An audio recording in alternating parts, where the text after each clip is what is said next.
That is a tasty beverage. Welcome back to Sippin With Sin, no more podcast about stuff and things and stuff that are important to everybody across the world, across the universe, across the astral plane, across Haddonfield, Crystal Lake, and yeah, everywhere. Everywhere.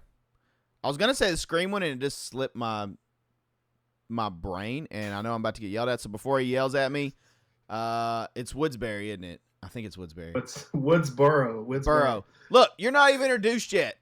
Get back in your corner. All right, our esteemed colleague is here, the one and only Mr. Christian. I knew that would bring him out, and that's why I was like, man, I shouldn't say anything. I know he can't resist. Woodsboro? Where did I get Woods? Yeah. What is Berry? Where am I getting Berry from? Yeah, Woodsbury, and I was like, Woodsbury. No. Yeah, I got Wood right. I went blank on Freddie too. Springfield, right? Dude, why am I blanking on everything right now? This is going awful. Oh, my God. Right out of the gates, I'm just like brain farting about everything. I'm just going to stop. Oh, you're talking about Springwood. Springwood. He's the Springwood slasher. Oh, it is Springwood. I have a fantasy team named the Springwood Slashers. I should remember that. I don't know why I can't think about anything. Dude, my brain is... There's too many things processing in October. Time recording, the Mrs. birthday just happened, and happy belated. Well, when the recording comes out, not time recording. Time recording, it's next week. When this episode drops. Happy early birthday, girl. Oh my God. But yeah, so all that, and then there's like a million birthdays, and then Halloween stuff and plans, and yeah, there's a lot going on. There's like so many. What's the thing like? Something in the fire. What the hell am I trying to say? Dude, I'm just butchering everything. What is the thing? So many things in the fire, like irons in the fire or whatever. Is that it? It's a cluster right now. Dude, it really is. I'm literally yeah, my brain is. If you were to take a snack pack, that's essentially my brain looks like this month. Too many irons. Yeah, there we go. I'm like, my brain is a snack pack right now this month. But yeah, welcome back to Sippin With Sin, #1 podcast. As you can tell, we know stuff and things. Yeah. Woo! We got a fun episode. We got stuff to talk about. The 31 Nights of Horror tradition that me and the missus do is in full swing. I'm sure we'll talk about that here in a minute. We got a new cinema that we will talk about in a little while. Oh my God. And we got a new episode of Penguin that I'm assuming we're gonna talk about. Spoiler. Yeah.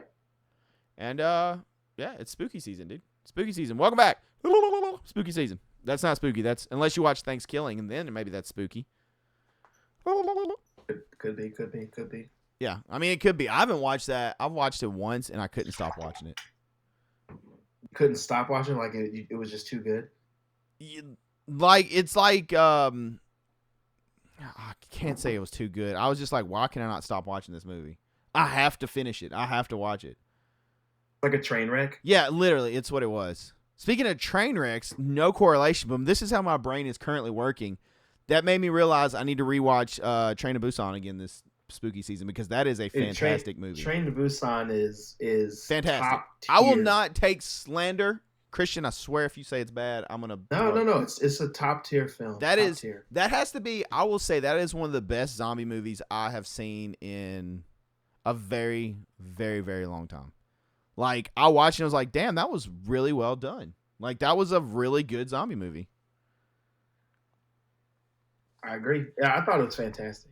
But yeah, we got lots to talk about, so I guess we should probably get into it unless Christian has any pressing things to start the episode. Not pressing. I got some things that I do want to talk about for sure.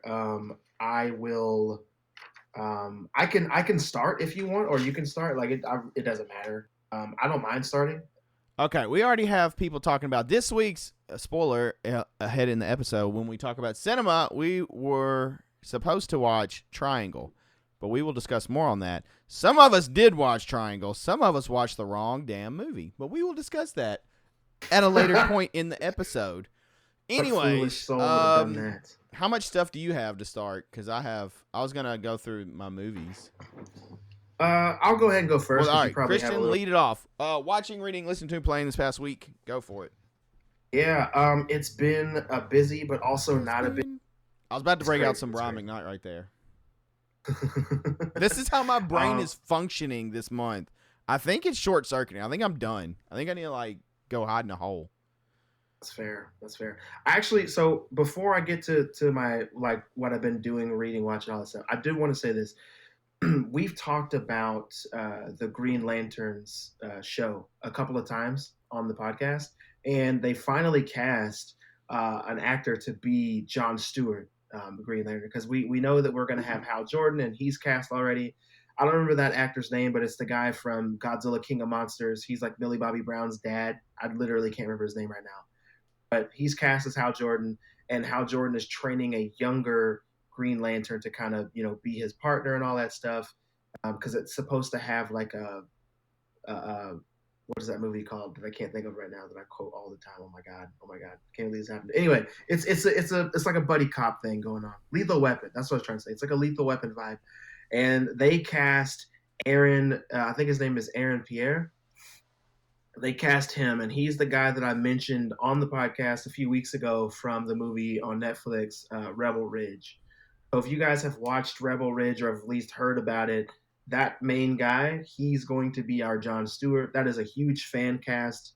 I'm a part of the fan casting. I also did the same thing. Totally thought that he would be the perfect um, Jon Stewart Green Lantern, especially if they wanted a younger person to be in the role. He's got the size, he's got the voice, he's got the look. I mean, literally put the suit on him. He's Jon Stewart. You don't have to do anything else. It's great. He's an English actor that has a really good like American accent, so that's perfect. But he's got piercing eyes. Like, dude's fantastic. If you haven't seen Rebel Ridge, check it out. Then it gives you literally everything you need from this. And he was also in another DC film show. He was in DC show ish. I don't know if you guys are familiar with the show like Krypton that Sci-Fi did. He was a big character in that show in the first season, so you can check that out as well. But getting into like what I've been reading, watching, listening to. As far as I'm gonna go with watching first.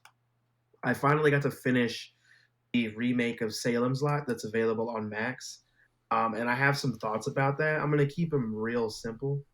I'm gonna tell you what I dislike first. Honestly, the biggest thing I dislike two things really, like two things really left a bad taste in my mouth. One, the main lead like male actor, like the main character, he was just kind of fucking boring. I'm not gonna lie. I didn't really care for him too much. Like he did his thing and like he said his lines and stuff, but I didn't feel him that much in the movie. He was just there. I liked a lot of the supporting characters much more than him. Especially the kid. I can't remember the kid's name right now, which really sucks. But he was definitely my favorite. And if you've seen the movie, you know what I'm talking about. I'll look up his name here in just a second. But the other thing I Mark. didn't like, Mark. Yes, thank you. Mark is everybody's favorite character. He was the best character in the entire film. I loved him absolutely. Um, the other thing I didn't like about the movie was the final battle with like Barlow. It was a little anticlimactic, and I mean, I kind of get it. It's based off a Stephen King novel. It's just, essentially Stephen King's name's all over it. When stuff like that, well, I don't think his name's all over this one, but anyway, when you get a story from him, the ending is typically weird or just not very good, and that's a running joke with Stephen King stuff. And this ending, I mean, it's an older book, it's an older film they remade. The ending is a little anticlimactic, but it makes sense for the vibe that they're going for. That it makes it feel like it's an '80s film, and I really do feel that in the movie. Obviously, you have updated graphics and stuff. CGI is all there. I really enjoyed it. Now, the good things I want to talk about. Love the cinematography of this movie. I love the lighting of this movie. I love the music in this movie. I love the just the general atmosphere. There are two things that they did in this movie that I really enjoyed, and that was all the vampires had glowing eyes, like glowing eyes. I really enjoyed that. It gave the scenes in the dark more. It gave them more. It gave it more atmosphere. It was like a grittier feeling. I really enjoyed that. And every time a character had a cross in the movie, because we're dealing with old school vampires in this, the cross is like lit up. like the fucking sun. Like I loved that. I mean, not like the sun. It was more like like LED lights for crosses, and I thought that was really awesome. And they wouldn't light up if the characters, didn't have faith. So I thought that was really really cool. Just a really good visual image to see. And then the scene where the brother comes to knock on the door or the window, excuse me. That was remade very well. I enjoyed that. But I really like this movie. I gave it a solid 7 out of 10. 3.5 stars out of 5. Like I really like this. I'm sorry, I meant to say 7.5 out of 10. Really enjoyed it. I just didn't care for the ending all that much, and the main character was really boring. But luckily, we didn't have to follow him the whole movie. Literally everybody else in the movie was like fantastic. But yeah, those are my thoughts on that. So I wanted to bring that up real quick. As far as like playing, I haven't been playing much, but I did buy a game recently that I will be playing in a couple of weeks. I just don't have the time to do it right now. But that game is a Silent Hill 2. I can't wait to crack this bad boy open and just really start to dig into it. But at the time of this recording, I will be getting another game tomorrow, and that one is Dragon Ball Sparking Zero, and that's the one I'm going to play first. Like that's going to take up my time. I've been itching to play another Dragon Ball like Budokai-esque game for a long time, and this game looked the part for me, and the reviews have been amazing. People talking about it and like in chats and stuff that I'm a part of have really been praising it. I'm super excited to play this game. I'm super excited to like learn how to play and then like start going online and talking my shit, man. I miss doing that kind of stuff. I love fighting games. You guys know that. So very excited to get into it.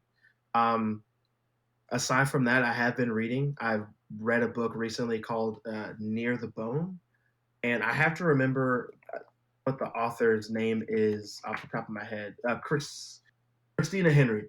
Christina Henry. She wrote the book. I read that, and I mean, it was a smooth 7 out of 10. But I will say that book makes you hate men. And not because it's not like a book where people will use the words like woke and stuff. It's not like that.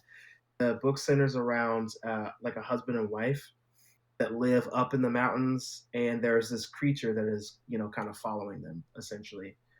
We don't know what the creature is. We have to find out if reading the book. And I don't want to ruin that for you, but the husband is a total POS. Literally everything about him sucks. He's the absolute worst. He abuses his wife in every way, and the character that we're following in the book, the narrator of the book, is the wife, and there's a lot of twists and turns with her backstory and like how she has gotten to the point she's in now. But I did really enjoy the book. The ending was pretty solid. They gave us just enough information. They didn't over explain anything, which was nice. So I let my imagination kind of run wild. And I recommend that one, especially if you're into like like winter horror. I would definitely recommend that. It's not a super long book either, so I got through it. It took me respectfully like a week to get through it, and then I started another book just today, actually, time of this recording, and it is this book here. It's called Meddling Kids.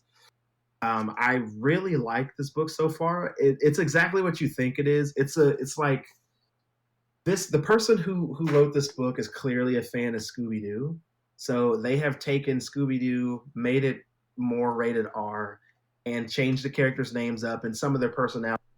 You have like the Velma character, who is very clearly a lesbian in this book, and very butch, and she gets made fun of a lot, and she kind of uses that to her advantage. And she kicks ass, like literally, she beats the shit out of people. So that's really cool. You have the Freddy character in this, who's named something different, whose personality is a lot different. He is definitely the leader character, but he is very much different. And you find out that when this book starts, that character has actually died, and he is haunting the Fred character. I'm sorry, the Shaggy character in this book, and man, the Shaggy character in this book doesn't have the dog. Daphne has the dog, the Scooby Doo, the Weimaraner dog in this book. His name isn't Scooby. I think his name is. It's like a super super weird name. It's like Tim. I think his name is Tim. But anyway, this book so far is pretty cool. I'm not super deep into it yet, but I do like what I've read so far. And I'll keep you guys updated, of course. Hopefully, by the time we record our next episode, I'll be done with this. But I'm kind of blowing through it. I really enjoy it so far. It took me a minute to get into it because I didn't know where it was starting, and I didn't know which characters are supposed to be parodies of which characters, because the way that they kind of play around with it is different. But I really enjoyed that. So yeah. And then the other thing I read this week, this is what I wanted to talk about. No, I read Absolute Batman #1, issue 1. This is going to be the clip, by the way, for the episode. This is the clip here. Absolute Batman issue 1 was fire, my dude. It was dope as fuck. I loved it so much. Oh, I already knew I was gonna like it, but I didn't know I was gonna love it, bro. It was sick. So first, okay, Batman in this is a civil engineer. I think we talked about that before. He's a brick shit house. He's big as hell. He's much taller and bigger than the Batman that we've been reading in just the mainline DC comics. He's not rich. He's got some money, clearly, but he's not rich. Alfred is a part of the, I don't even know, like MI6 or something. Like, I forget, to be honest with you. But Alfred is like the narrator, essentially, in this first issue. He comes to Gotham. He got pulled off a case, which we'll circle back to. He gets pulled off a case. He comes in, and he's supposed to be stopping this new gang, essentially, and they're called the Party Animals. And these guys wear black animal skull masks, right? And Alfred gets told by his handler, like, hey, we think there's a third party. If the third party starts to ruin the information that we're giving you, or the fake that you're doing, like, engage. And you get a little picture of him, and it's very clearly Batman. Like, we know as the reader that it's Batman. But Bruce in this is essentially training in a gym, which is like Wayland's gym, which we know from the mainline comics as Killer Croc. That shit was cool. He's best friends and went to school with like half of his rogues gallery. So like Oswald Cobblepot, Edward Nigma, Waylon Jones, Selena Kyle, all of them went to school together. They all know each other, at least enough. You know what I'm saying? They live in this town together. Bruce's parents didn't get killed at a movie theater. This time around, Bruce's dad, Thomas, was a teacher, and he ended up being Bruce's teacher as well. They went on a field trip to the Gotham Zoo because Bruce did a civil engineering contest when he was a kid, when he was in 5th grade, and won because he was building this bridge that kind of worked like bat wings, like actual bat wings. Won this. They got to go to the zoo, and then his dad gets killed at the zoo. His mom's still alive. But after his dad dies, he kind of loses his way. He becomes a hard ass. He gets locked up. Like, he gets into a lot of trouble, and then starts getting his shit together. He plays football. And he's, like I said, Bruce is huge in this. So he starts playing football. He's really good, but he fakes an injury, you find out. And we're learning all of this from Alfred. Alfred has researched the shit out of this guy. But he fakes an injury so that he can get off the team playing football. He only did it for the scholarships because he wanted school to be paid for. And he went to school to learn literally everything that you can learn. And he worked every job in Gotham that would teach him about the city and how it works, how it was built, who built it, like everything. So this is why he knows so much about the city, because he's worked all these jobs. And like they're good jobs, dude. Like he does where he puts in work. Anyway, he takes out the gang, and there are some panels that I wish that I could show you guys, but because not everybody is watching this on YouTube, some of you guys are just listening to it on your streaming service of choice, audio streaming service of choice. Oh my god, dude! The first time in the comic he dons the caps, he descends on these guys like a bat out of hell. No pun intended. He takes them all out. Everything on him is a weapon. His cape is a weapon. His fucking ears are knives or daggers or whatever. They're a weapon. His chest symbol is a battle axe. He takes that piece off and has a little pole that he has with him, connects those, and it becomes an axe. He cuts a dude's hand off in the first issue. Like, this Batman doesn't fuck around, and I love it so much. Alfred figures out who he is, which is kind of concerning. Finds out that his mom is still alive and all this stuff. He goes to Bruce, and like, he doesn't have like a traditional Batcave. He has like buildings that are abandoned that he kind of like pimps out to be his like Batcave, right? Thanks to the jobs that he's worked. So Alfred finds him, points a modified shotgun in the back of his head, and is like, "Hey, this is the sound of this gun. I could blow your head off right now." Blah blah blah. Bruce is just like, "Sounds dangerous." Kicks Alfred's legs out from under him, steals his gun, and then literally dips, steals his bike, all that stuff. And then Alfred finds him again later. Practically the same thing happens. Bruce shoots him in the face with this gun that he's modified, we find out later, so it's non-lethal. And it just shoots batarangs in his face, like a scatter shot of little batarangs in his face, and then he takes off on Alfred's bike into the moonlight or whatever. So it's really cool. And then we get like an epilogue of these guys talking about another character. And this is the character that Alfred had been chasing for like 5 years before they told him to stop that and go to Gotham. We found out that this character you shouldn't ever joke with because he never laughs. And because he never laughs, they call him the Joker. You just see like a little brief like scene of him. And then we also find out in that conversation that the Joker in this is one of the richest men in the world. So he's very different. He's filthy rich, like Bruce Wayne, if not more rich from like mainstream DC comics. And he also never laughs, and he's fucking crazy. So I'm really excited to see like how they pull this character in, what this Joker's gonna be like, how serious he is, how scary he's gonna be, like what his modus operandi is, like all of that. So I'm really excited to see it. In a nutshell, Absolute Batman issue 1 was one of the best single issues that I've read all year. And I'm not just saying that because I'm a Batman fan. I'm saying it because the people who did it, like Scott Snyder, like put time into it and just gave a shit. And that's what I want. Of course, Batman looks cool in this. He's got a bunch of weapons like he would in the 90s. Like he looks like a 90s character. He looks like Batman and Spawn had a baby. That's what he looks like. But the way that it was written was well done. They answered most, if not all, of our questions, and the art was beautiful. So absolutely recommending Absolute Batman issue number 1. It was fucking amazing. 9.5 out of 10 for me, just for the first issue. I cannot wait to see what else we get. And then as far as other stuff that I've been doing, I've been drawing a lot, and I also watched a few things that we'll talk about. One of them I don't think was on the docket for us to talk about, but I did watch Shadow Lake. I know we talked about that. I'm watching it tonight or tomorrow. Okay, well, I won't say anything about it. I will say this because it doesn't ruin anything. I had no idea what I was getting into because and I think you should do the same thing. Okay, you had no idea what you're getting into. What? You cut out. I had no idea. I was saying I had no idea what I was getting into because I didn't see any trailers for the movie, and I think you should do the same thing. I think I watched whatever trailer was there, but I haven't like really watched any other trailers or looked anything else up. I'm just going in blind for the most part. Perfect. That's the best way to do it. Also, Sin, I'm telling you this now. This is one of those movies where you have to pay attention. Oh, okay. I'm a little worried. This hopefully I will debunk this, but I didn't know it was PG-13. Not saying PG-13 movies are always bad, but when it comes to horror, when I see a PG-13 rating, a lot of times I'm like, this is not a horror movie. I mean, but it goes for Spooktober, though, because it's like a... Right? This movie is not a horror movie like at all.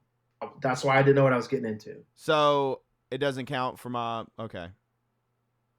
I mean, I don't really want to say that. That's fine. No, I can say that. It doesn't ruin the movie. Unless you have, like... You know what? I can answer that. No, it doesn't count. It doesn't count. It doesn't? No. Okay. Well, still going to probably watch. Well, I'm going to watch anyways because I was already planning on watching it. But that ruins my movie for the night. That sucks.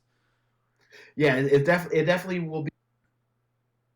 I think that's horror. I don't know if I can count that. Like, I wouldn't count it as a horror film at all. Okay. All right. So what I've been into now, I want to do like the SpongeBob meme thing, like 3 hours later kind of thing from Christian stuff. First and foremost, I am not fancy or have money like Christian apparently, because I'm broke as hell and I do not have Silent Hill 2, which breaks my heart because I really, really, really, really want to play it. Everything I've seen, I've watched a tiny bit of gameplay just so I'd Because I never beat that one. I beat the first one several times, but I never beat 2. I've Oh, played I 2. never beat it either. So whenever they were talking about remaking, I was like, I definitely want to play it. I want to beat it. And yeah, everything I've seen like a tiny bit of gameplay, and I was like, it looks good. That's all I need to know. I heard the Silent Hill music, and I was happy. It gave me that nostalgia, that feel, that soundtrack that they always have, that I've always loved. The fog is foggy, and I was like, yeah, I'm good. That's all I need. I'm fine. I know what to expect. I know what kind of game it is. I want to play it. I'm sold. The other game, I don't have Dragon Ball Sparking Zero. I've heard really good things about it. I wish I did, but I'm not rich like Christian. And so Christian's lucky that I don't have it, or he would catch these hands. Just saying. Sure. He'd catch these hands. He knows he'd catch these hands. Sure. Catch them. Hopefully one day I'll be able to get them. I hope so. Because those are 2 that I definitely want to play. So past that, I've been continuing my audiobook when I can of Pet Sematary. I think I've got like 10 more chapters or so to go, probably somewhere around there. I haven't been able to listen to it a lot because Baby Sin tends to always pop in around, and that book is definitely probably not the best for young ears to listen to if I'm listening to it without earbuds. So yeah, so I'm having to pick carefully when I listen to it, but still enjoying it, still really liking it. Past that, I have watched some movies, and I want to talk about, we're doing our 31 Nights of Horror. We watch a movie every night. And I'm just going to start where we watched whenever we recorded last week. We were talking about Jeepers. We had watched Jeepers for Cinema, and we talked about it. And that night, we watched Jeepers 2 because we had talked about it. And I was like, you know what? Jeepers 2 was the next best one in the franchise. And I'm going to stay with that statement. But that does not mean it's a good movie. So I rewatched it in 2024 because, remembering, I was like, it wasn't a bad movie. I still say it's not awful, but it's not as good. Pretty much, I wrote down a couple quick things. Jeepers Creepers 2 come out in 2003. It takes place on day 22 of 23 of the Creepers being out and about during his, whenever he comes out every 23 years. Movie went from a creature feature slasher, like we talked about, to literally a teen horror popcorn movie. It went from like the stuff that we bragged about, the shots, the dark shots, the way they used the creeper. Was there parts that were kind of like dated? Him scurrying up the house and like different things. Yeah, but for the most part, we still both, our consensus was we really enjoyed it, and I still enjoy it, and I will still watch it each year when I get to for Jeepers. 23 years later to the day, or not to the day, but 23 years later. 2, it removes a lot of that and goes for more humor and like goofiness, especially with the creeper. And it kind of ruins that for me because, you had, kind of like you said, if they would have put him talking in, it would have ruined a lot. They shouldn't have done like him winking and doing all this weird stuff at people. That I'm just like, no. It went from more serious to a tone to like really goofy and cheesy. It still has some parts, but I prefer Creeper being more mysterious, not goofy, like I just said. They also really jocked up the bus with shirts off and just overdoing it with like masculinity and like, yeah, and like they overdid it on that. A weird psychic connection between, I can't remember her name, one of the girls on the bus, and Creeper. Yeah, that didn't make any sense. Yeah, it's like just thrown in there like some, I don't know, like some Jamie Michael shit for some reason. I don't know why we're doing that. And how does dude survive? We're going to talk about this. There's a point where the dude slams on his brakes, but he tells the other guy in the back of the truck to get down.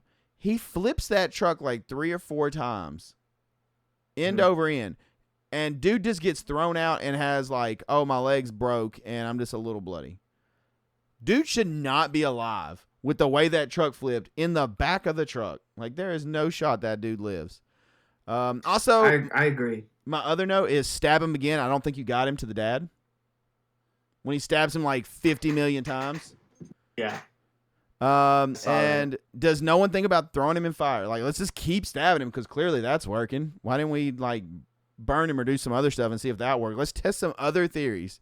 I like the ending though, with the son being grown up and his dad watching the creeper, waiting for it to come back. The dad being old with like the spear gun and all that stuff.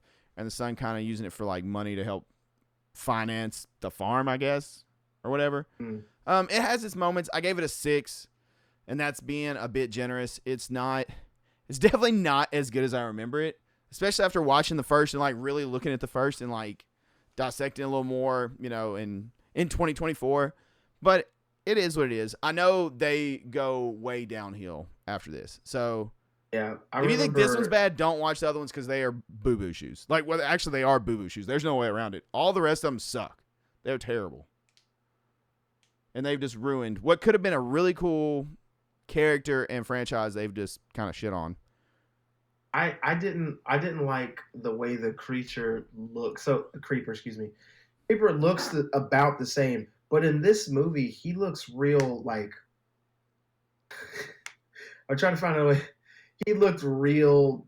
He looked like he was lathered in baby oil. He looks. Oh, did he? It's not good. Like literally the stuff we bragged on. I feel like they didn't utilize any of that for this.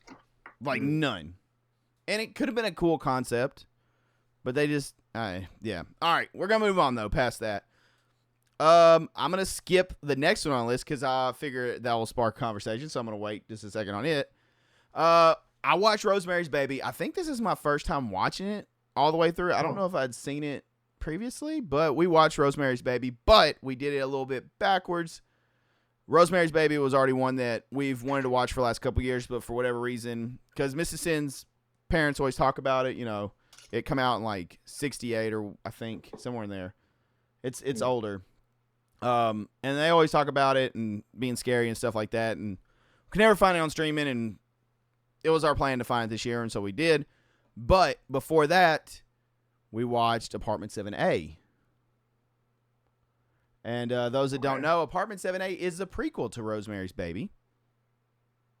And I think it was overly hyped. From what I've read online, people were like overly hyping it and then a little disappointed. I personally thought it wasn't bad. That was a cool prequel. Again, I didn't really, if I had seen Rosemary's Baby, I didn't really like have the whole story and timeline like fresh in my head. So watching this through, I was like, okay, cool. And then the next night we watched Rosemary's Baby and I was like, oh, where it literally picks up at the end of 7A picks up Rosemary's Baby, like literally. So watching through, I was like, oh, okay. So it kind of like was one continuation. I was like, okay. So it kind of all made sense. A lot of similarities within the movies on how things happen, and even how like the movie comes to a conclusion. And yeah, I mean, all I really have notes wise for that, Rosemary is not the sharpest tool in the shed, and her haircut was atrocious. Just gonna say it. Terrible. 7A, not a bad prequel. Watched it before Rosemary, like I said. And the girl, I can't think of her actress name. She does a good job. She's from Ozark. You guys may remember from Ozark. She's Ruth in Ozark. She does a good job. Learn that you can't really. If rich people give you something free and they're like, hey, stay in this room, don't trust them. We live in this fancy hotel, house, apartment area. You can have this room. We're going to be nice. We're going to bring you nice drinks and gifts, and don't trust them. Just don't do it. Don't trust them. Okay, past that. Friday 13th Part 2, watch that. Baghead Jason, he is clumsy as hell. Can't see a goddamn thing. That dude falls over everything, falls off of everything. He is by far, he's like Dexter in the early stages, just struggling with life, trying to get through. And you can tell he's more human in 2. I don't know if they had any plans to keep going with the success of 1 afterwards, or if 2 was going to be it. But whenever the chick gets a chainsaw, he is falling down backwards, scared as hell. Yeah, and if you watch the later movies, he wouldn't give 2 dams. He'd be like, okay, you got a chainsaw, what? Well, yeah, that's before he was like a Terminator zombie thing. Yeah, he's like regular plain Jane in this. But we watched that, and then I've watched, let's see, make sure I'm not missing anything. I have watched Cobwebs. We watched Cobwebs last night, actually. Have you seen Cobwebs? Yes, okay. I think that I have, but maybe I haven't. Has Homelander in it. Maybe I did watch that one. I don't remember what year it come out. I feel like it come out maybe last year. Was it this year? What was the beginning of this year or the end of last year? It was the end of last year, right? I think End of last I think it year? was last year's movie. I want to say it was a 2023 movie. Okay. Homelander is doomed to forever be a dick. This is my notes. Again, Anthony Starr playing a dick. Not great parents at all.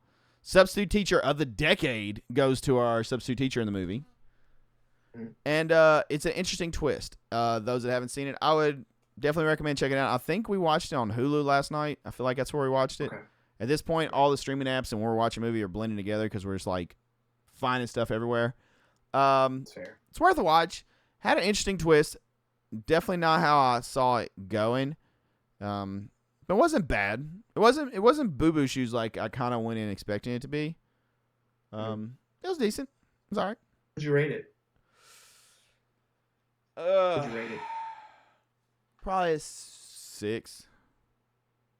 Okay. I don't think I can go too high. Like, it had a cool, I don't know. Do you remember it at all? Yeah, if it's what I'm thinking it is, I do remember. I still think I might be wrong. Has tell me the Homelander in it, basic and I can't think of the mom's name, but she's been in a bunch of stuff too. Maybe I didn't see it. Maybe I'm thinking of something else. It's like a little boy keeps hearing stuff in the wall. Okay, I do know what you're talking about, but I don't actually think I watched that. Okay. Because I think that was on Shudder for a minute. It's decent. Like, I'm not going to say it's the best thing ever, so don't be like, oh, Sin said this is a great horror movie. Spooky season, you can watch it. Mrs. Sim was pleasantly surprised with she, I think, liked it. It was all right. Like, it definitely had its moments, and it was a different, points for originality and interesting twist. So I'll take it. Not bad, but all right. Other movie that actually we watched last Friday that Christian talked about, and it's gonna be pretty funny because my notes have not been altered. Literally, I wrote my notes and I was waiting and just listening. I didn't want to say anything because I wanted to let him finish his notes, and then I was just gonna say my notes. Salem's Lot. It seemed cool from the start, but and it seemed to follow what I remember the original, but I feel like it changes stuff. Again, I don't fully remember everything in the original. I've watched it like one time. It's super long, I believe. Wasn't it like a... It's like 3 hours. Yeah. It's a long movie because it was a miniseries. But I know it started pretty similar, but I do think they changed quite a bit. Christian, confirm? Yes, no? Yeah. Okay. Yeah, they changed some stuff. Okay. For sure. And my second note, Christian, guess what? I feel the main character, Ben, was weak. Yeah. I just feel like he There we lacked. go. Literally did not change my notes for Christian. That's one thing I complained about during it. He just... I don't know. I feel like he just didn't have that presence to lead and be strong, the strong main character. All right, and my favorite character is Mark, a.k.a. Yes. Guess who we named him? What'd you name him? Christian. You named him Christian? Yeah. We were like... That's hilarious. Whenever we watched it, and you get introduced to Mark, and Mark's like fighting back, I'm like, all right, this kid, tough kid. They go to his house. He's listening to spooky shit, doing some damn horror models with all this stuff. I was like, okay, Christian. And then he starts talking about all this other stuff, breaks out his comics for reference on how to fight the vampires. Like, damn, this is Christian all the way. Christian's going to bust up into church and get some holy water. Be like, don't mind me. Yeah. I'm going to get my friend. I gave him my word. Yeah. That straight up, Mark is Christian to a T. That is young Christian. I will down that hill. My second favorite character, I can't think of his name, but it's the teacher, the old man. The teacher was dope as hell, bro. I really liked him a lot. Yeah, because I knew what was gonna happen to him from the original, but also he was so cool. I was like, there ain't no way. I really, really liked him. Just in general, his character. But yeah, the Ben just, I don't know really what to like. He's just weak. Barlow looked awesome. I really liked the design. Barlow did look pretty sweet. Barlow looked awesome. I love the design. One of my favorite things is when Barlow is drinking, they show it once, his head kind of pulses and the veins kind of pop like while he's feeding. Yeah, I love it. Again, the eyes, like Christian said, fantastic. Really like the eyes. Ryan looked a little weird. That's not his name in the movie, but Ryan from Boys, if you've watched. Also, you definitely can tell this movie was shot 4+ years ago because Ryan is a little ass kid, and he's definitely much bigger than the boys. But this movie was probably shot 2018, 2019. Yeah, this movie was shot 20 because it's supposed to release it around COVID, right? Yeah, I think they filmed it 2019. The end of 2018 to 2019. Yeah. So you take what 5 years back on Ryan. It was a little goofy looking, but that's also kind of how it is in the original. The crosses are really cool, how they light up. Did like that. Euron is destined to be a piece of shit. Again, another piece of shit. Bro, that's what I said. I was like, wait, what do I do? He sucks. As soon as we saw him, Miss Sim was like, who is that? Said Euron. She goes, oh my God. He is like, and guess what? He's a piece of shit. Like, right away. Shocker. Okay, final note from Salem's Lot. Mark took care of his ass. Who? Mark took care of Mark. him, though. Christian taking out Euron. Confirmed. Car coffins was a cool touch. I'm almost 100% positive that is not in the original, but that is a really cool touch. The car coffins. That's different at a drive-in. So, solid though. I mean, I liked it. I know it's different. It had its moments. Yes, the ending is anticlimactic. I do agree with that. I wanted a little more from Barlow, but like you said, it's Stephen King, and that's kind of how it goes. We built up Pennywise for 875 million pages. You know. Oh my God, bro! Like if you just go on the newer movies, super quick tangent. If you just go on the newer movies for it, and like how crazy dangerous Pennywise is and all the shit he can do, it boils down to if we really want to kill Pennywise, we just gotta talk shit to him. And I'm just like, nobody else has done this before? Has he never killed a black person? What are you talking about? Dog, I'll talk mad shit before he kills me. I call him all kinds of words. And then he just shrinks down and we just literally put our hands into his chest and rip his heart out and then he's gone. Like, oh man. Anyway, that's the quick tangent. Also, Salem's Lot, Stephen King, again, writer. I'm trying to think of all the ones he's done. A writer, obviously something he knows. Misery, Salem's Lot, It. Somebody's a writer in It, aren't they? Yeah, Bill. Okay, so yeah, writers are constant. I feel like there's more too. I'm sure there are. Yeah, he does that a lot. He likes to do that. Okay, so those are the movies I watched. Salem's Lot was fun though. I liked it. I feel like a lot of stuff was probably left out, but I feel like it wasn't necessarily a bad thing with it being like I think it was over 3 hours. The original Salem's Lot was like 3 hours, 3 minutes or something like that. But because I feel like it dragged on in parts it didn't need to back then. But it's been a while since I've watched the original Salem's Lot, so I don't know. It was worth a watch. Cinematography's good, lighting's good. Ben is weak. Susan, honestly, I was about Susan until then. I was like, I don't care. Let her get eaten. She's fine. Let her go. Yeah, I was her like, mom sucked. Her mom sucked. Yeah, I was all about her mom getting dealt with too. Like I don't know. I don't do well in those situations. I guess I just am like, they can go. It's fine. I really wish Alfre Woodard would have more roles where she just gets to do more. She played Dr. Cody in this movie, the only other black person in the movie. Because there's like Mark and his parents, Dr. Cody. I think that was it. And she pulled out some rabies shit too. She's like, I'm bit rabies shot, and I'm like, is that gonna work? Like in the lore of vampire. It worked. It worked for her. I will say that that's one of the things I like. I really like that. The scene where they were waiting on. I like that scene was fun. Yeah, I don't remember the mom's name. Ryan's mom, whoever. Miss Glick, I think is her name. Miss Glick, right? I kept calling her Glock, but her name's Glick. But yeah, they're waiting on Miss Glick, like Ryan's mom, or his name is Ryan, not even in the whatever, it doesn't matter. They're waiting on his mom to wake up. They were in the morgue and they were like trying to see if she was a vampire and see if she was gonna wake up.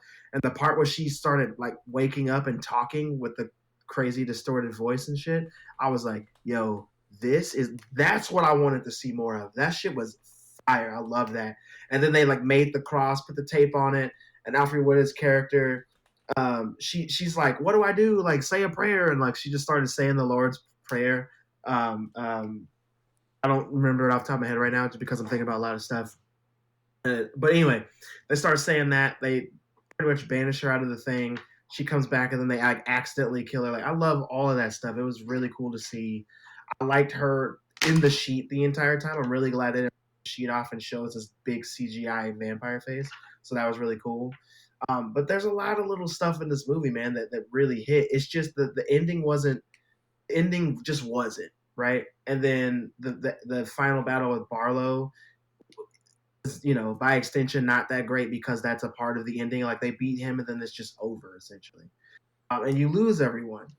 But I do like one of the parts about the ending that's actually cool is they don't get a happy ending, bro. These motherfuckers are dead. Like they dead as hell. So I'm just like, oh my god. So that was really cool. But the ending itself, I just wanted a little more. Like I didn't need the ending to be happy. I just needed a little more resolution. Yeah. But I still like the movie. I'm glad you enjoyed it. I'll definitely watch the movie again. It's not on my favorites list, but I didn't dislike it at all. I did enjoy it. I will be watching it again. I would recommend it to friends who haven't seen it. I want to go back to Cobwebs. There is a part that I was like, wow, that's pretty good job being creepy. So there is one part, I wouldn't call it a jump scare. I guess it could be a jump scare if you're not a big horror watcher. But I was like, that's a pretty solid creepy part, like in use of things. But I mean, there's other parts, but there was one that kind of stood out to me that I was like, okay. But yeah, that's what I've been watching, reading, playing. I'm not fancy like Christian, sadly. I don't get to show off fun games. Yeah. But where we go now? Do we want to discuss Penguin? Yeah, let's do Penguin, and then we got it. Penguin, episode 3. I did not write notes because I just got to watch it finally today. Penguin, episode 3. I have to say, if Colin Farrell doesn't win an award for this show, I will be shocked. He is crushing it. And I'm going to make a statement, and it's going to piss Christian off. I already know. I'm going to say this is probably my favorite show of the year. 3 episodes in, right now. That's not pissing me off. I'm cool with and that's over House of Dragon. Boys. Fair. What else do we have? Fair. Boys is, I feel like Boys is kind of like, it's good. It's like at a level where you don't really ever expect them to top shit they've already done, but it's so good it's just kind of like coasting right there at that top, that good. And it's not bad. Like, top tier show, love every episode, very happy with it. I really enjoyed Game of Thrones. I do feel like it was a slower season, but it was still very good. In no means am I shitting on it saying it's bad. I do feel slower. I don't know. Somehow Penguin is just grabbing me. I don't know if it's the story. I'm invested. I'm very interested. Oz is fascinating to me. I really like it. Oz is, like we said last week, he excels on thinking on his feet in pressure situations. I really like it. We're seeing a lot of humanity from him as far as caring about Victor and everything going on with him and stuff like that. And I like that.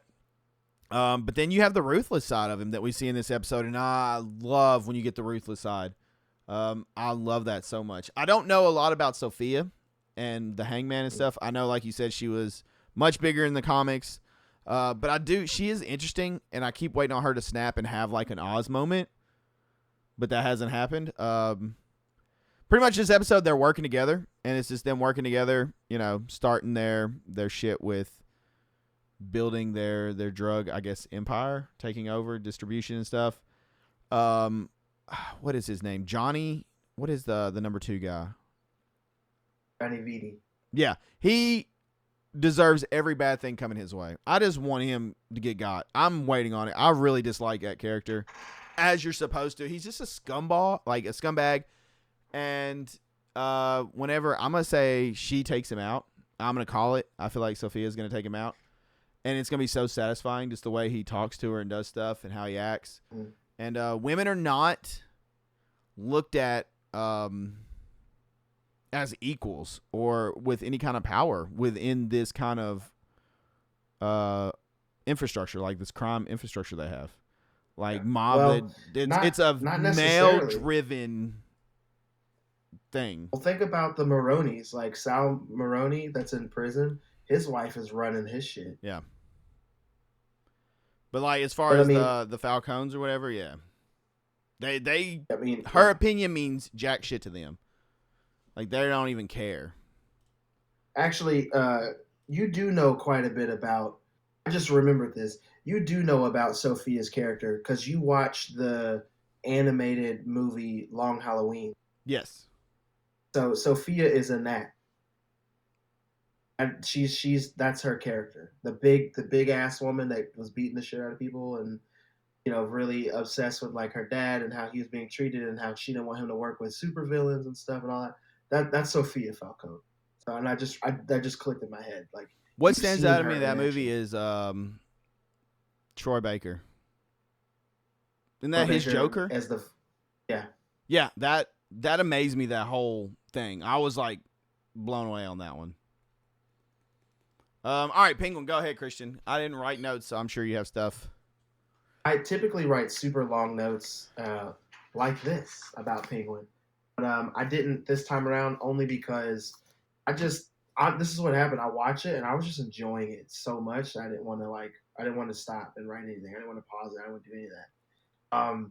But I'm just kind of mirroring what you're saying, and I'm gonna say some things a little bit differently. Really like Colin Farrell definitely should win something for this. Absolutely, he is killing it.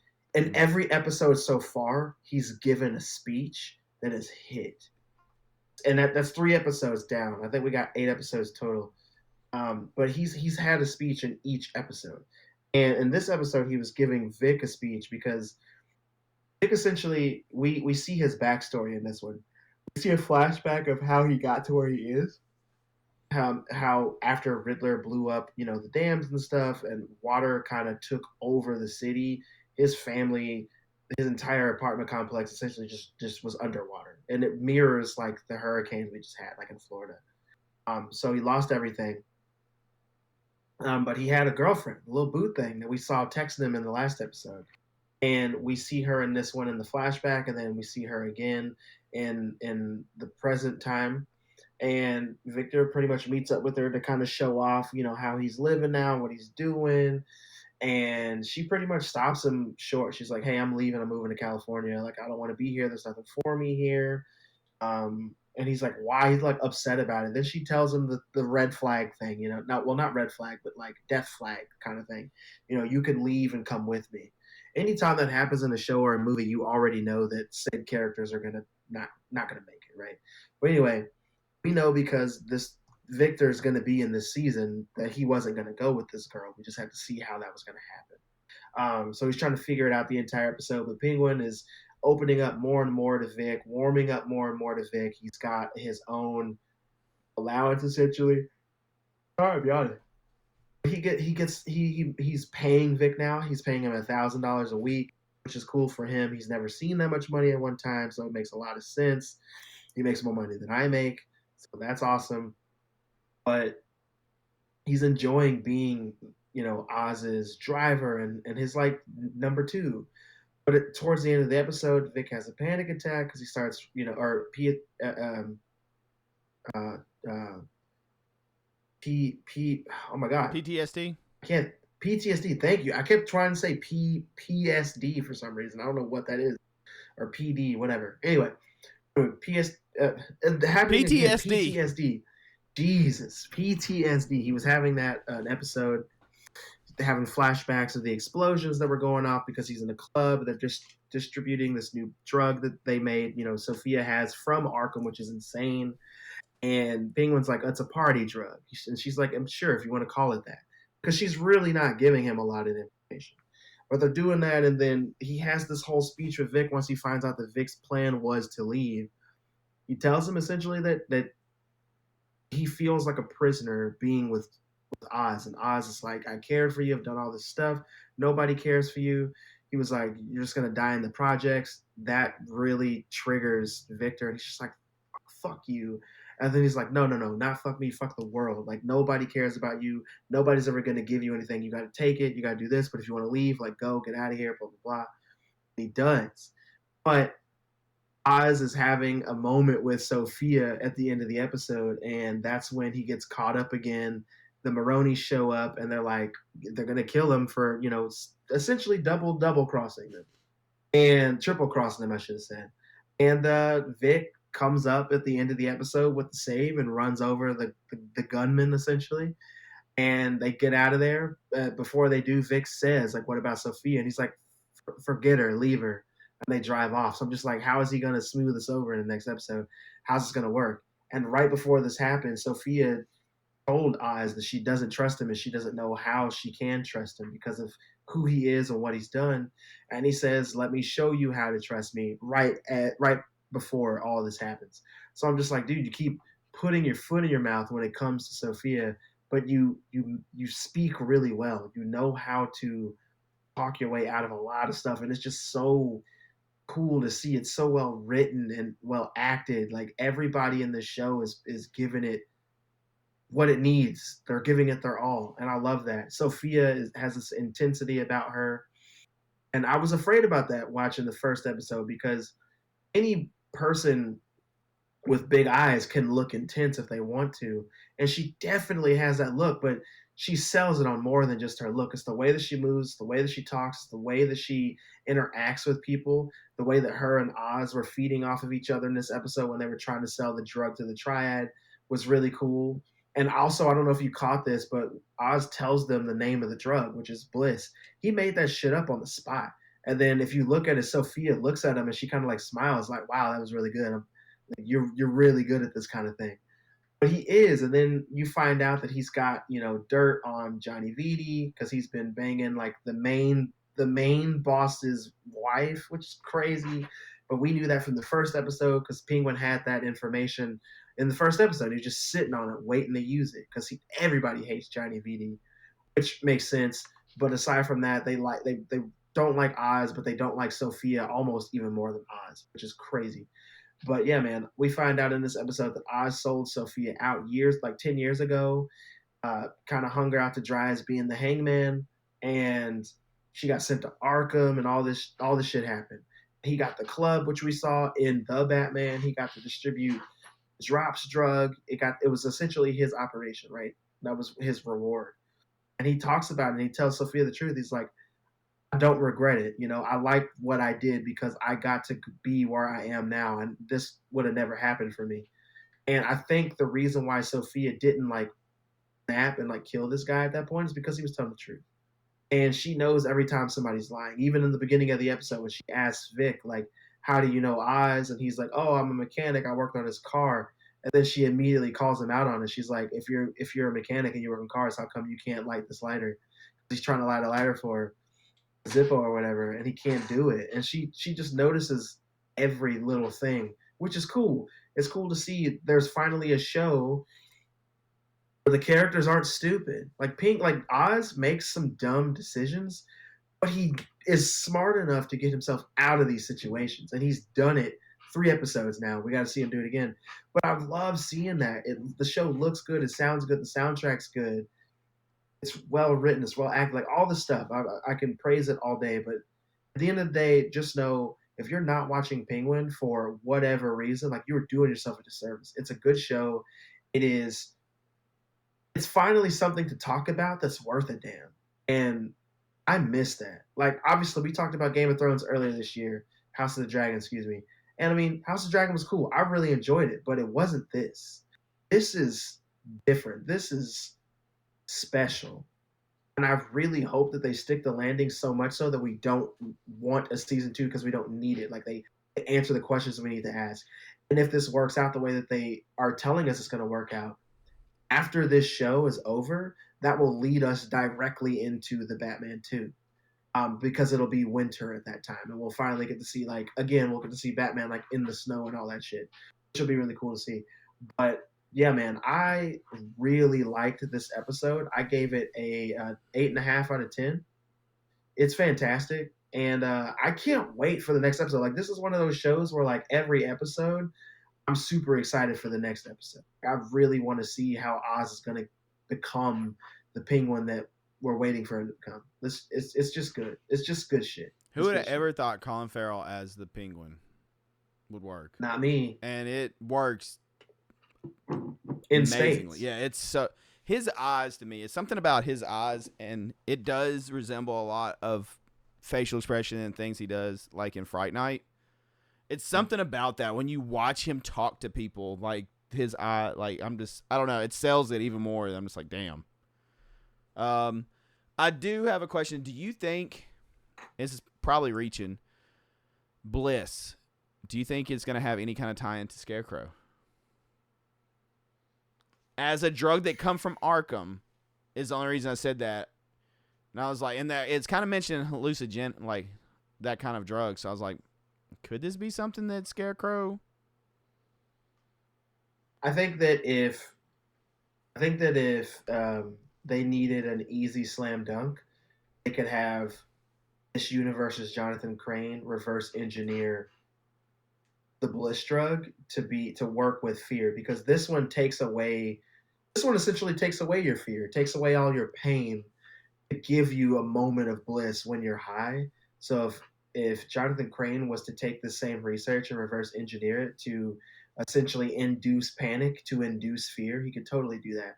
And then he would turn that into an aerosol, which would be, the Scarecrow fear gas. So I think that could easily happen. I don't know if it's going to happen. They haven't really mentioned that, but that could be the point of this show, right? You give us a really good show, but then also we could use that later. Yeah. So I think that would be really cool. That'd be a really cool, easy backdoor to Scarecrow. So yeah, I actually I'm going to be thinking about that for the rest of the night. So thank you. You're welcome. All right. Nothing else really for me on Penguin. Fantastic show again. I have, honest to God, thoroughly enjoyed all 3 episodes, start to finish. Keeps my attention. The acting is really good. I wasn't sure how I feel about Victor at first, just because, like, I get that we need, like, a moral compass and kind of the heart, if you will, of the show. But honestly, I really like Victor. I've enjoyed Victor. I like what he brings to it. I like the sides he brings out to Oz, just to give the character more of a rounded feel and, like, more dimensions, if you will. And depth, I guess depth is probably the better word, but Oz. But, dude, fantastic show across the board. Thoroughly like it. Literally, Sopranos in Gotham. It's really cool to see in the underbelly of Gotham. Without, as much as I love Batman, without Batman being present, we don't need him in this. I really like seeing this side of Gotham and what's transpiring within the universe, like, and highlighting these other characters. So, I mean, they constantly talk about how this is the part of Gotham where nobody goes, where everything goes. Batman's not here all the time. And they talk about the rich people and how they weren't affected by a lot of the stuff that was going on by the Riddler, because they're on an literally on an elevator. So it's crazy. But one thing I wanted to say really quick after what you just said. I love the intro too. I know you touched on it, but like great. Tying into the movie The Flood, like seeing another angle of Flood, that was a really nice touch to like bring it all kind of full circle and keep the universe, if you will. Yeah. Going. It makes me want to watch The Batman again. That's for sure. But I wanted to touch on Vic really quickly before. What I can say about his character is I was very much like you, very what he would add to the show and to the story. But watching the show, enjoying the character, every time we start getting into other people's stories and we don't have Vic on the screen, I'm wondering where he is. So that says a lot about his character and how much I actually like him. Every time he's not on screen, I'm like, okay, when's Vic coming back? Like, where is Victor right now? He adds a lot to it. He does. Like, he's a very useful character. It's not just a character for throwing it in there just to throw it in there because, like, we need something. Exactly. Yeah. It's a fantastic show. Can't wait for the next episode. And both of us praising it. I guess it's time that we start our 5-minute long movie reel. So without further ado, it's time that we get to some cinema. Legit, this is going to take forever, so just eat your popcorn while you listen to the soothing sounds of Sippin With Sin that is now an ASMR stream, as you can hear the camera.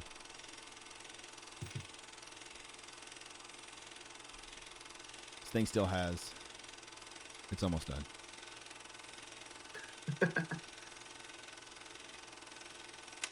And it's done.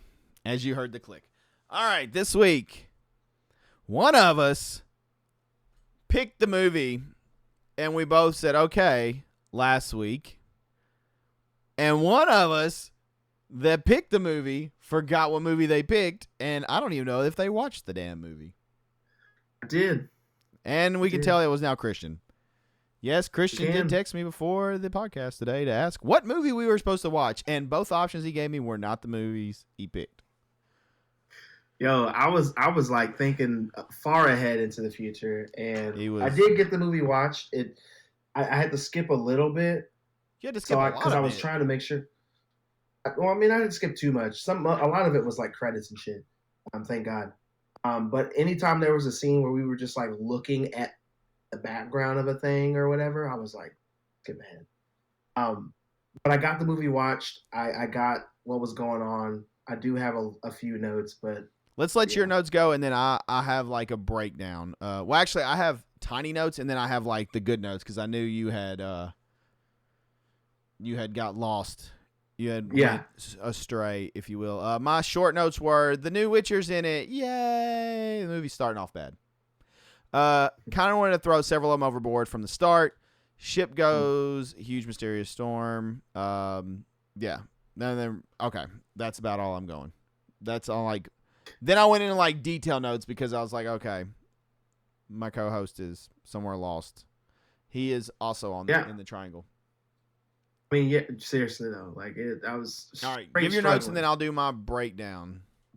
All right, so with my notes, they're kind of jumbled, but you get the gist. Anyway, we see at the beginning of the movie, Jess is our main character. She's holding her kid.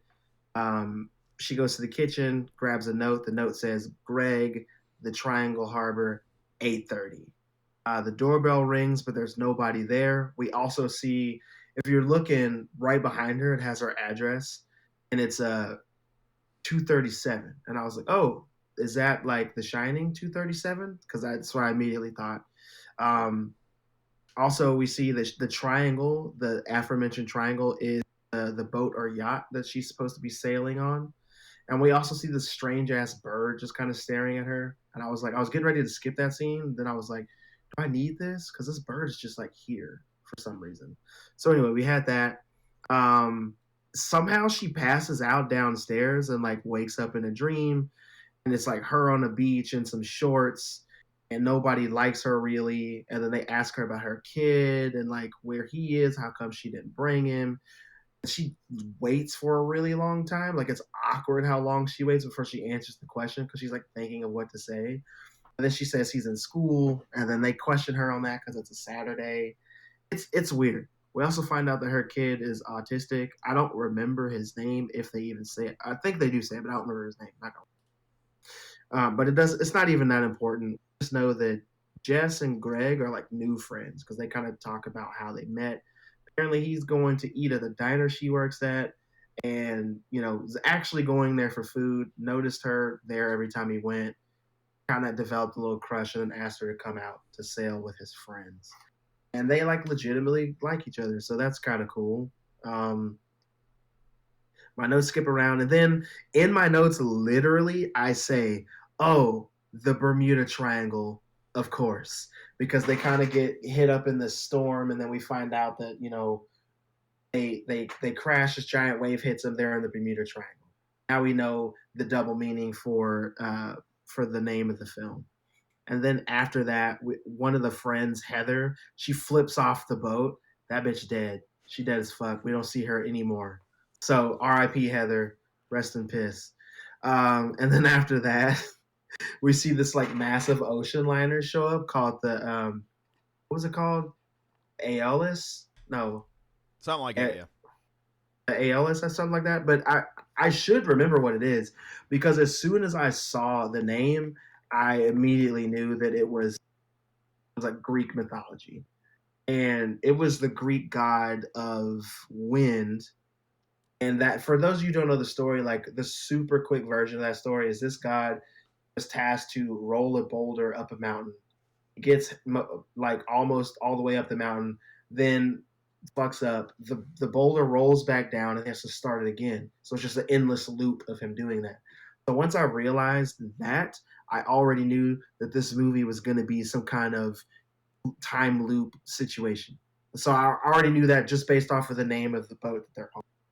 That's the filmmakers trying to hint to us what's going on. And I even wrote in my notes, oh, never ending loop. This must be the ending of the movie.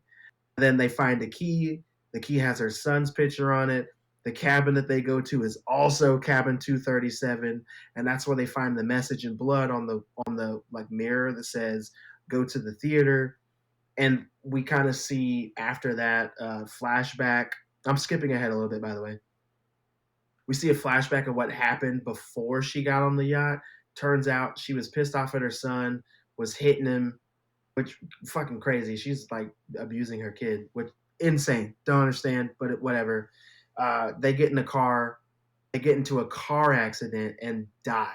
So in my notes, I literally have, oh, this bitch is dead, like ghost dead. That's literally my notes.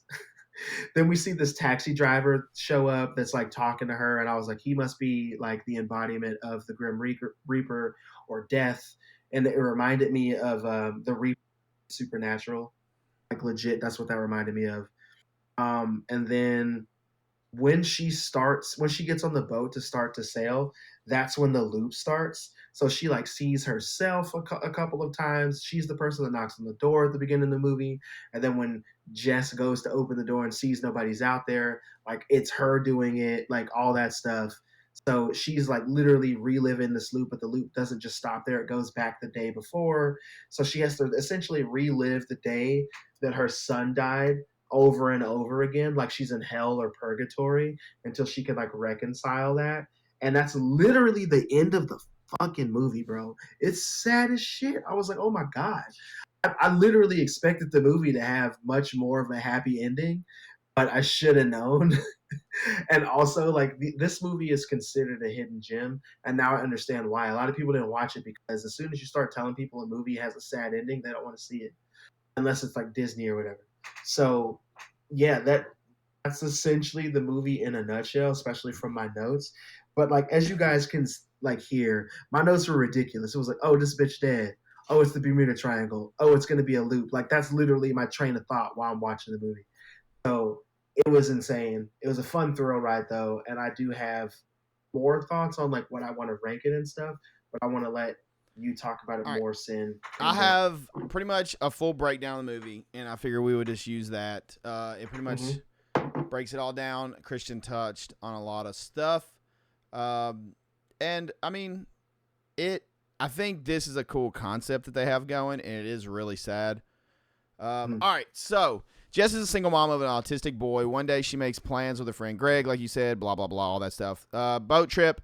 Out of frustration with dealing with her son's autism, she verbally and physically abuses him and wishes for just one day off from having to care for him. She drives to the harbor with her son. On the way, she sees a high school band with the AO logo on the drums playing Anchors Away, as well as some seagulls, and then gets in a car accident that kills her and her son both. In the aftermath of the accident, bystanders trying to revive her son and fail. She died wearing a dress stained with blue paint, which was caused from her son. Knocking over like some paint and her trying to clean it up. Okay. So as punishment for her treatment of her son and possibly also for causing her son's death, because pretty much she gets distracted by fussing at him, like turn around fussing at him for getting upset because she hits a seagull and there's like blood on the windshield and he's upset about the blood. And so she's fussing. She runs into like a semi and that's how the wreck happens.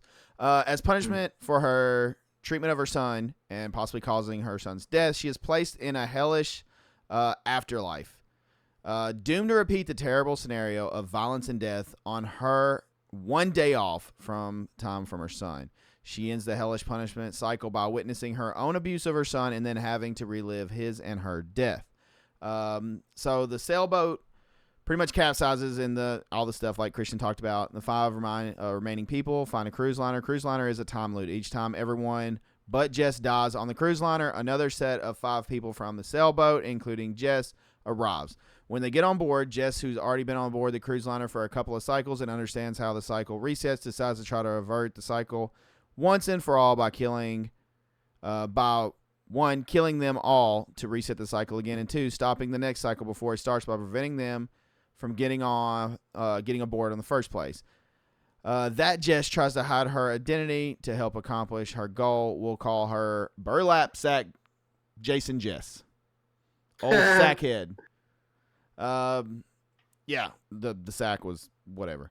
However, each time the new cycle starts, a new Jess arrives. Also, at any given moment, there are multiple Jesses on the cruise ship at once. All the Jesses except for Burlap Sack Jess are trying to stop Burlap Sack Jess from killing everyone. Eventually, one of the Jesses will push Burlap Sack overboard, and that Jess will go exploring and realize how the time loop works, realize she needs to kill all of them to reset it, and then becomes a new Burlap Sack, and it repeats. Meanwhile, the Burlap Sack Jess, who has lived through multiple cycles of ship before falling overboard, escapes the cruise ship cycle. So that's how she gets out. One thing I did like, the bodies. Whenever it would like glitch out and it would be like 100 of whatever character. I was like, dang. Just all strode around like in the same spot. The exact way the cruise ship cycle of everyone dying plays out might vary slightly, but it always ends the same place. Everyone else dead and Burlap Sack Jess going overboard, leaving the cruise ship cycle. There's different variants, but it doesn't pretty much change it. Okay, so after she washes ashore, once Burlap Sack Jess can get away and she hits the water and goes ashore, she hitchhikes home, sees the morning of her death, and watches herself, blue-stained dress Jess, verbally and physically abuse her son, and then she kills her early herself and tries to drive away with her son, planning to dump the body. I'm going to say that was a satisfying part when she watches herself being an asshole and then goes in there and just handles business. I was like, damn, okay. She does, though. Like, with the quickness. Yeah, she did. I was like, okay, that was kind of satisfying. I'm not going to lie. Like, just straight up like, oh, you want to hit people? Hey, what's his hammer say? Just like laid her out. What's this hammer say? I mean, it was brutal. Okay, so planning to dump the body, but realize she's still stuck in the loop and gets in the car accident that is the repeat of her and her son's death. She sees her son's body and the body of blue-stained, that's a mouthful, blue-stained dress Jess, who is killed. The driver appears. Driver, quotation. The driver represents death, possibly Charon.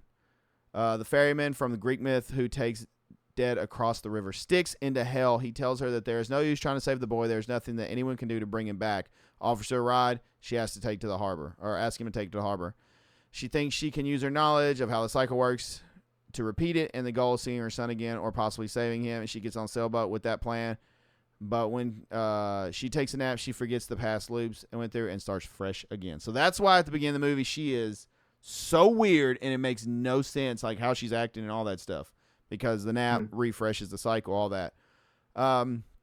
Okay, each cycle starts with her getting one day off, waking up a nice day sailboat with the guy she likes and some other adults. It turns into a hellish experience of a capsized ship and having to kill 4 people.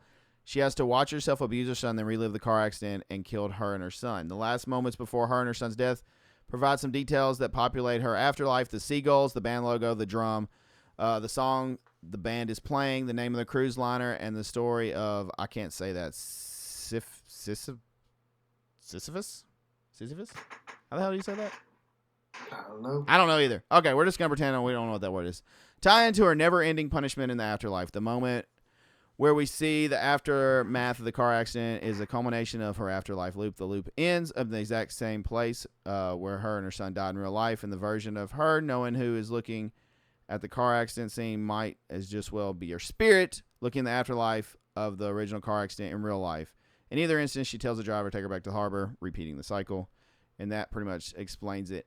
I think, what the hell happened? Oh, okay. I thought stuff broke for a minute, but it didn't.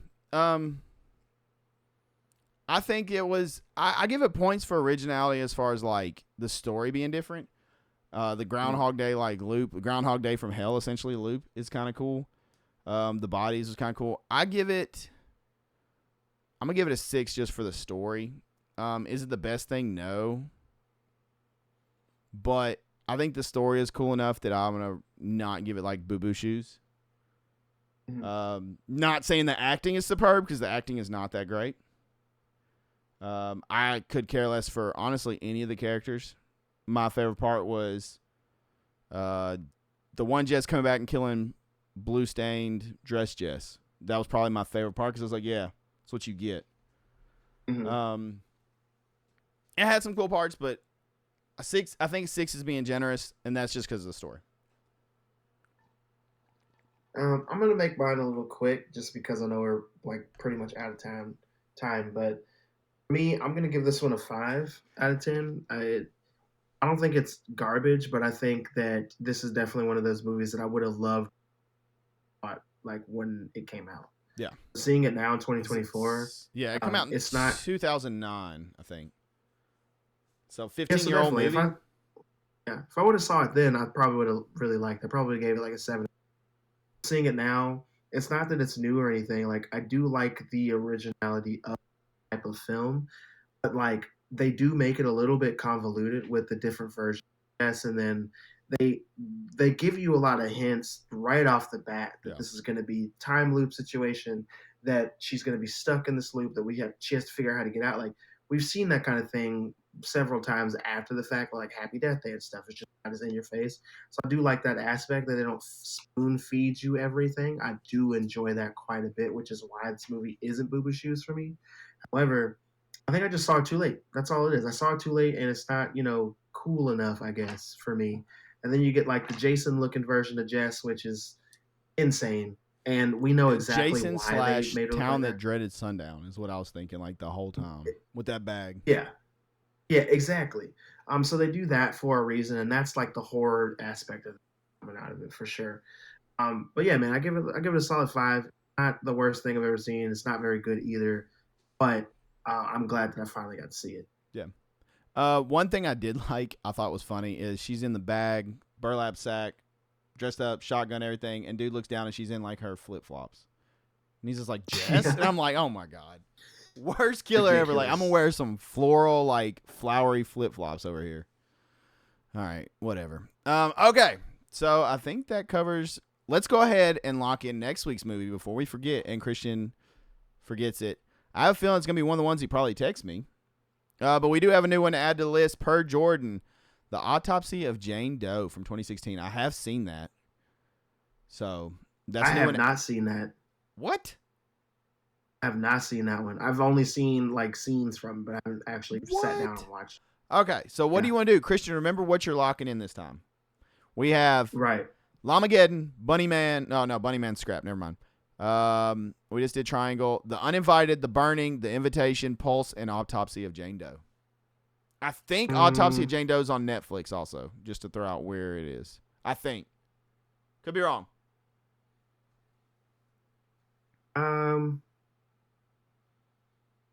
Let me check 2 things real Jordan quick says it is on Netflix. Nice. Well, I mean, I know I can watch it. I just have when I have some free time. Not something I can just watch on my phone. But let me check something real quick just to see, because if Pulse is available on Amazon, that might, only because it'll be way easier for me to watch. Pulse came out, was it 2006? Pulse is on Peacock, I think. Peacock, all right. You know what? Let's go ahead and lock in Autopsy of Jane Doe. Let's do that. And I'm going to actually write it down in my notes, so I'll have it. Okay, so you're sure this time. Not Pulse. Not The Uninvited. Not. Yeah, I got you. Okay, Autopsy of Jane Doe for next week's cinema. All right, sounds good. So there's next week's. But I think that's going to conclude this week's, right? Are we? That's it. All right, so you know what that means, ladies and gentlemen. It's time that we pass the whiskey. That's right, get your whiskey. As we go into last call question, we wait for what fun stuff is planned for us, because I'm sure it's fun stuff. Let's see if somebody has one. Let's see. I think I might have watched Autopsy while we wait. I think last year or the year before might have been my first year watching it. I'm not sure. All right. In honor of continuing spooky season, what got you into horror? Was it a family member, a friend, or a movie you watched as a kid that definitely shouldn't have been watching? Give us the lore. I already know Christian's. Christian's is about to be a hour-long story. I already know what's about to happen. We've heard it a bunch. I know exactly what it is. I mean, I'll tell you what. You know the story. You tell it for me. Pretty sure. Wasn't it Halloween 2? No, so you're answering a different question. Answering what horror movie that I watched that like really fucked me up. That's what Oh, you're where asking. you couldn't even pee. You were sitting there just holding it. Yeah, Okay. All right. yeah. So Couldn't go then take a piss. Yeah. maybe I don't know. I don't know. I'll let you go first, and I'll go after Okay. you. I cannot tell you the exact movie. I know the franchise, but for the life of me, I cannot remember which movie it is. It was definitely What was Hockey it? Mask, Jason, but I don't know Was it which a one. movie? Huh? Yeah, it was a Was it a movie. movie that actually got you into it? Okay. Yeah. I mean, I'd watch like Beetlejuice probably before. Um, and as a kid, it scared me as a little kid. Like the sandworms freaked me out a little bit. Mm. Not the rest of the movie, just the sandworm. But my first like real memory of like a horror movie and really like making me interested. I want to say I was probably 10, maybe around 10ish, maybe. And I mean, there's other little things you watch like Simpsons and stuff like that. You know, I loved and all that, but like actual like stuff I probably shouldn't have been watching, right? And my stepdad was watching a Friday 13th, and I remember going in there, and it was one of the movies where like your parents would be like, you don't need to watch this, you're not supposed to watch this, or whatever, you'll get nightmares. But I went in there and I was just like that typical kid shit where it's like, be very quiet, you know, don't let them really know that you're in there. Like you sit there real quiet and behave, and you're just watching, like to stay in there as long as you could. So I was in there, and I remember my mom coming in, and instead I was just like, whatever, like let him do his thing. Who cares? But my mom come in there and she was like, you shouldn't be watching this. You're going to get a nightmare. And I was like, no, I won't. And she's like, well, I don't want to hear shit from you if you have a nightmare. Like, I don't want to hear anything. This is on you. You're doing this to yourself. Just remember that. You deal with it. And so I was like, fine, I won't get a nightmare. So I like watched all of it. I cannot remember which one it was exactly. I know it's Friday 13th. I know it's Hockey Mask, Jason. So it's sometime after part 3. Hell, it could have been part 3. I don't know. But I remember after finished the movie, I was so proud. I was like, yeah, that was awesome. I really liked it. I was super into it. And I mean, you've met my stepdad before. You know how he is. He goes outside. I go to get a shower. Now I'm showering to get like ready for like bed for school and stuff the next day. He goes out there, doesn't get a chainsaw. Why he would get a chainsaw anyways? He gets a weed eater. And outside the shower window, he's like, me, and like the weed eater. And I was just remember like, didn't scare me. And I was like, there wasn't even a weed eater in the movie. Like I was like, what does that have to do with anything? He was just trying to scare me. And I could just hear him If you laughing. were, Like he was so tickled. But I was like, that didn't do shit to me. I know what that is. But yeah, I remember that being like the start. And after that, it was just a downward descent for me into anything and everything. I'll say this: if you're watching Friday the 13th Part 7, then it was a weed eater that he used. I don't think it was. I don't know You which don't one think it you was. don't I think can't you're watching remember. now? But he That's gets fair. a weed eater and was like right outside the window revving it. Another fun story about weed eaters. I remember going to a haunted house. And somebody was trying to be Leatherface, but all they had was a weed eater. And they were out in the woods revving it, and I was like, wrong thing, dumbass. Like I yelled to him because all you could hear is ring, ring, ring. I was like, it was the greatest thing ever. Oh man. All right, what's your story? So the question essentially was, what got you into horror? Was it a family member? Was it a friend? Was it a movie that you watched? Kid, that I you should have do. been watching? Like blah blah. I don't know if you remember So this. Did your library have like the black and white Universal Monsters book, like your school library? Yeah. Like Well, the the picture, school library maybe had them. There was just like the pictures from like the stills from the thing. Uh-huh. That and Goosebumps I did before that, and so that probably what got, and Scary Stories to Tell in the Dark. Those 3 things I would always binge way too much of beforehand, so that's probably why whenever I got a chance to watch Jason, I was like, ooh. But the movie was what got me into the movies more. So for me, it's a little different. I was much younger than you were when I got into horror. If I'm being generous, I was about 5. I was 4 or 5 when I got into horror. So what happened for me was, I remember I had a babysitter who I adored. Her name was Miss Edna, and she had a giant collection of VHS tapes. And in her collection, she had a whole section that was just horror movies. And this was back in the day, early 90s, when you would just watch a movie on like HBO or pay-per-view or whatever, and you would just record it on VHS. Remember that? Mm-hmm. So she did that, and so she had like a collection. She would have one tape that would have 2 or 3 movies on it. So uh, I remember begging her to watch these, and like, we're in daycare, we can't watch these types of movies. And I was really close to her, so she ended up talking to my mom and asking her if it was okay if she let me borrow a tape. And she let me borrow a tape, and on that tape there were 2 movies. One was Child's Play, the first one, the original, and the second movie on there was Demonic Toy. So when I was about 5, I'm gonna say 5 just for the sake of the story. I was 5 years old watching Child's Play and Demonic Toys like back to back. So I'm scared out of my mind, but I'm also amazed at how this could be. And that just kind of that led me down the path. Like, I loved all the horror aspects of Batman anyway before that, because I started watching Batman when I was about 3 years old. I loved how dark it was because it just resonated with me. So that transferred into wanting to watch horror movies. I started watching Child's Play, started watching Demonic Toys, and just on and on and on. I would borrow tapes like once a week. She would let me borrow tapes on the weekends. I remember watching those movies, and that's where it all started. So I lived with my grandmother growing up, and I would go to my mom's and stepdad's house on the weekends sometimes, and they would, take me to Blockbuster, so we would get Child's Play, so I could see the cover of it because she just had like a blank tape.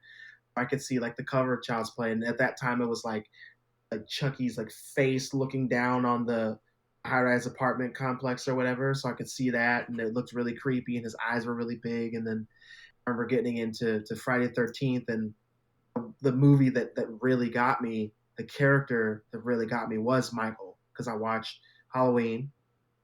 And I remember it was Halloween night, and then I've told this story before, but Halloween night I watched Halloween 1 and 2 back to back on TV. And after Halloween 2, I was just like, no, I can't leave this area that I'm in is where I'm safe. I can't leave this cover. I can't go to the bathroom to take a piss because he's in there. I convinced myself that I could see his white mask in the bathroom, like the crack of the door. So I had to wait till the sun came up before I could go take a piss. And I was just like, oh my God, I'm gonna die, I'm gonna burn. But that's what got me into horror, man. It was my babysitter, Miss Edna, God rest her soul. She was like one of the best human beings that I knew, and she fueled my love for horror by letting me borrow this VHS tape. So thank you so much. Uh, I hope you are resting in peace. She unfortunately passed away when I was still very young, and I'll never forget that it only takes one person to spark something in you, right? So she helped fuel that fire of me wanting to get thing. So with that, I started watching Twilight Zone and Tiny Tina episode. I remember being like, "Oh man, that's so close to Child's Play," and like all that kind of stuff. So I just watched horror movies ever since, and I haven't stopped, won't stop. Get it. Here we go. I remember watching used to be Nick at Night. Whenever I was Oh younger yeah, than that, it would be Alfred Hitchcock Presents. It would come on in like yeah, I remember 10 that. or 11, I feel like. Mm-hmm. After my bedtime was supposed to be, but, mom would be like, you can have the TV on, and I would end up laying there watching that. So I'm sure that, like, contributed. And, of course, like I said, Goosebumps and Scary Stories and stuff like that. Mm-hmm. But my first, Dude, like, I real horror anything. movie I watched was, like, it had to be Friday the 13th, probably. Yeah, the first horror movie that I watched that just aside from Child's Play, obviously, because I didn't know, I couldn't remember what Demonic Toys was until much later in life because I didn't know what Full Moon was. But then I found Puppet Master at Blockbuster, and I was like, oh my God. And I asked the guy at Blockbuster, hey, I saw this movie with these toys that come alive in this toy store and blah, blah, blah. And he was like, oh, that's Demonic Toys. And like after that, I was like, oh my God, I got to see that again because you had Baby Oops a Daisy and stuff. And then, oh yeah, dude, I just went down a rabbit hole and I'm still in it to this day. But yeah. Nice. All right. Good question, Jordan. If you guys Thank want you. your question submitted for Last Call, be sure to join the Discord server and submit them there, or hit us up on social media, submit them, or come to the live stream, kick.com/IamSinister on Thursday evenings and submit them there. It's a good way to do it. Also, if you want your movie to go in cinema for us to watch and talk about each week, and hopefully one of us will remember what movie we're supposed to do, because last week I totally didn't see Malum and thought we weren't going to do it, so that's on me. And then this week, Christian did it, so we're both taking turns. Again, Discord or social media, or come in here and drop a suggestion we can add to the list. But yeah, that's going to do it for this episode. You can find new episodes every Wednesday, 8 a.m. Central Time, Spotify, Apple Podcasts, and YouTube, youtube.com/IamSinister. You can find us live streaming the episodes on Thursday nights, 7 p.m. Central Time, over at kick.com/IamSinister. You can find us on social media, Twitter, Instagram, Threads, TikTok, Facebook. Yeah, all that stuff. At Sippin With Sin, SIPPIM with Sin. Come say hello, submit your stuff there. You can find me on my socials, IamSinister TV, Twitter, Instagram, Facebook, TikTok, Threads, Twitch, all that. IamSinister TV. Then you can find me live streaming on kick.com/IamSinister. You can find me at youtube.com/IamSinister. We're getting close to like 1K subs on YouTube. Let's go. We're like not that far away. So if you haven't already, be sure to go sub over there. Be sure to follow, subscribe, whatever audio platform you listen to. Show it love, thumbs up. Share the episodes with a friend. I would greatly, greatly appreciate it. You can also hear my other podcast, Behind the Vocals, Fridays when we have guests booked. Some things are a little crazy right now with everyone's schedules and tours and everything going on, so there's some lapses there. But Fridays, 8 a.m. Central Time, Behind the Vocals, Spotify, Apple Podcasts, and then my YouTube, youtube.com/IamSinister. Christian, where can the lovely folks find you? You guys can find me on Instagram at Vin and Inc. All one name, Christian Vincent. Contrary to popular belief, those are the only two places you guys can find me. Come say hi. That's right. Man, Christian talking about Blockbuster makes me miss the old days of going and renting movies. Those were good times. Oh, yeah. Absolutely, man. Some that of was you one of the listening probably best have things no clue about. we're talking about, too, but it's okay because those were good times. Just trust us. Those were very good times. But thank you for all watching, listening, or whatever this week. We appreciate it. And stay safe out there. Spooky season. You never know what's hiding around the corner, around the bend, who's watching you, and what's getting conjured up. So, you don't have to go home, but you got to get the hell out of here until next week. We'll see you guys next week. It's time for Christian to shut it down. Guys, thank you so much for tuning in to yet another episode of Sipping with Sin. If you've been here this long, you are. We really appreciate that. Guys, please leave likes. Tell us what you want us to talk about, what you want us to watch, all of that. Hit up the Discord. You heard it before. But I'm going to leave you guys with 3 words. 3 words to leave you with every episode. If you've been here before, say them with me. If you've never been here before, listen carefully because they might just save your life. Those 3 words are: don't get gutted. See you guys next week.